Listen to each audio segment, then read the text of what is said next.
الحمد لله الذي جعل المسلمين كبنيان مرصوص وبعث لهدايتهم وإرشادهم رسله بالخصوص والصلاة والسلام على سيدنا محمد وعلى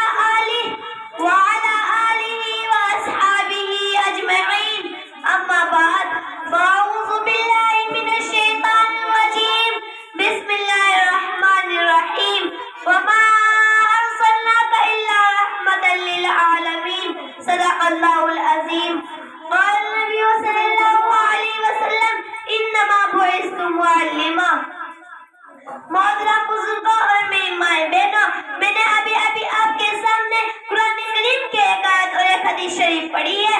اس آیت کریم میں اللہ تعالیٰ نے ارشاد فرمایا ہم نے اپنے نبی کو دنیا والوں کے لیے رحمت بنا کر بھیجا ہے۔ ایک حدیث شریف پڑھی ہے جس میں فرمایا گیا مجھے معلم یعنی سکھانے والا بنا کر بھیجا گیا ہے۔ حضرات، کسی شاعر نے کیا خوب کہا، مٹے مٹ جائیں گے رحمت عالم تیرے لیے، مٹے مٹ جائیں گے رحمت عالم تیرے لیے، کوئی خلاف نبی بولے گا اگر مر جائیں گے نبی تیرے لیے۔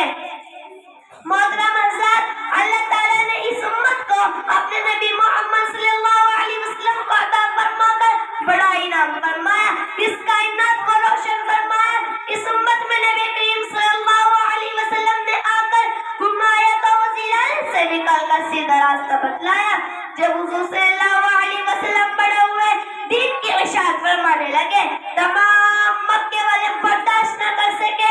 حضور صلی اللہ علیہ وسلم کے معجزات دیکھ کر دم رہ گئے، پریشان ہو گئے۔ تو ابو جہل نے اسی درمیان یمن کے بادشاہ بھی کو خط لکھا کہ میرا بھتیجا جو ہم میں سے ایک ہے وہ مکے کے اندر یہ اعلان کر رہا ہے میں اللہ کا نبی ہوں، اور جتنے بھی پتھر کے خدا ہیں جن کو ہم حضرت روا مانتے ہیں، جن کو ہم اپنا مشکل کشا مانتے ہیں، وہ ان کو جھوٹا کر رہا ہے۔ جو وہ کہتا وہ سے ثابت ہوتا ہے، جو اسے دیکھتا وہ اسی کا بن جاتا ہے۔ جدھر وہ نظر اٹھاتے وہ جگہ روشن ہو جاتی ہے۔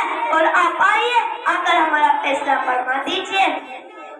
یمن کا بادشاہ بھی مکے میں آتا ہے، ابو جہل کے پاس جا کر سارا معاملہ سنتا ہے اور کہتا ہے مجھے اپنا نامدار جناب محمد صلی اللہ علیہ وسلم کی دہلیز پر لے چلو۔ جب یمن کا بادشاہ صلی اللہ علیہ وسلم کے دربار میں آتا ہے، آپ کی ذات کو دیکھتا ہے، مسکراتا ہوا روشن چہرہ دیکھتا ہے تو دل میں محبت پیدا ہو جاتی ہے۔ حضرات، غور سے سنیے۔ یمن کا بادشاہ حضور صلی اللہ علیہ وسلم سے پہلے سوال کرتا ہے اور کہتا ہے یہ جو چاند چمکتا ہو، اور کہتا ہے اگر آپ واقعی اللہ کے نبی ہو تو میرے دو سوالوں کا صحیح جواب دے دو۔ اگر آپ نے میرے دو سوالوں کا صحیح جواب دے دیا تو میں کلمہ پڑھ لوں گا۔ حضرات، غور سے سنیے۔ یمن کا بادشاہ حضور صلی اللہ علیہ وسلم سے پہلے سوال کرتا ہے اور کہتا ہے یہ جو چاند چمکتا ہوا نظر آ رہا ہے اگر آپ اس کے دو ٹکڑے کر دیں تو میں مسلمان ہو جاؤں گا۔ میرا آقا مولا حضور صلی اللہ علیہ وسلم نے کہا حبیب چاند کے دو ٹکڑے کب کرنا ہے؟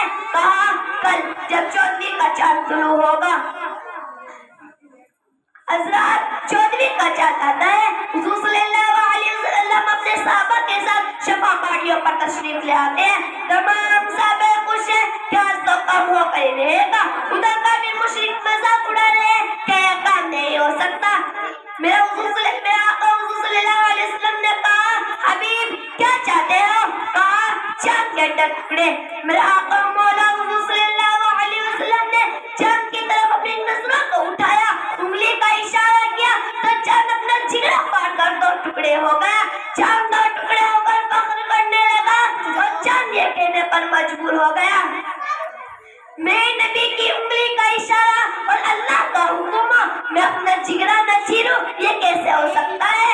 جب حبیب نے اپنے آنکھوں کے سامنے چاند کے دو ٹکڑے دیکھے، حیران رہ گیا، ہکا پکا رہ گیا، پریشان ہو گیا، آقا کے قدموں میں گر گیا۔ میرا آقا مجھے اپنا بنا لیجئے، مجھے کلمہ پڑھا دیجئے۔ میرا آقا نے فرمایا حبیب اپنا دوسرا سوال کرو۔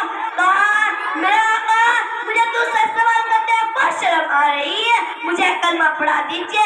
میرے آقا نے کلمہ پڑھایا اور حبیب کو آقا نے سینے سے لگایا, لیکن ابو جہل 2 ٹکڑے دیکھ کر بھی ایمان نہ لایا. حضرات, میری مائیں بہنوں, سنو اور دھیان سے سنو.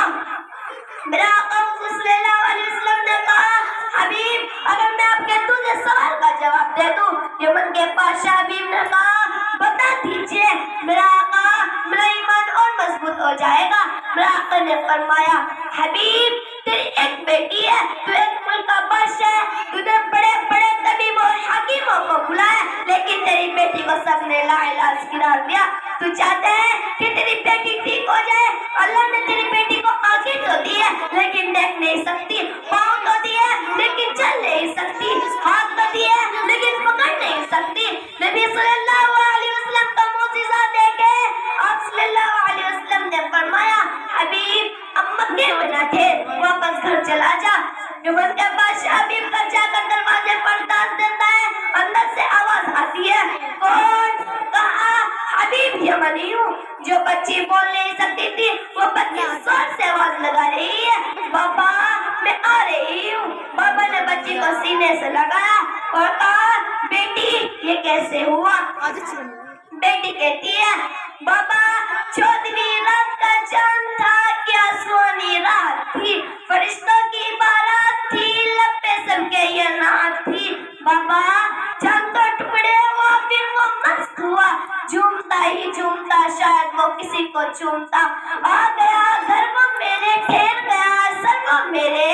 بیٹا پھر کیا ہوا؟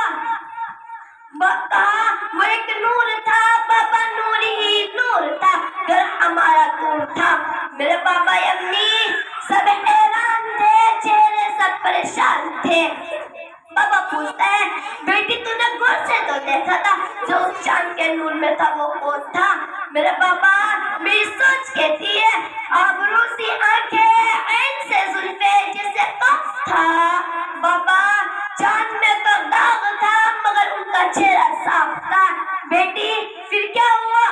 کہا, بابا کہا, جدھر جدھر نظر پڑی دم میں دم آ گیا, میں مسکرانے لگی تو غم میں غم آ گیا.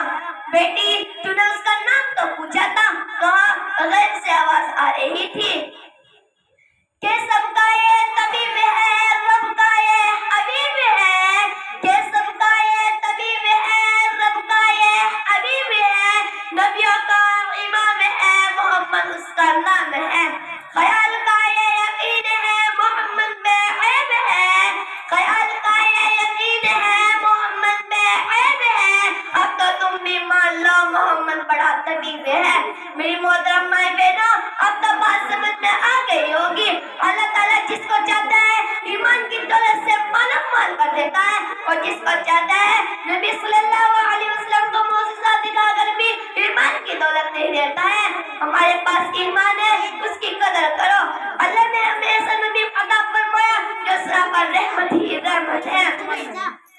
اپنے نبی کو اتباع کرو اور اس دنیا سے کلمے کے ساتھ رخصت ہو جاؤ. اللہ تعالیٰ مجھے بھی اور آپ کو بھی دین کو سمجھنے اور عمل کرنے کی توفیق عطا فرمائے. وما علینا الا البلاغ المبین.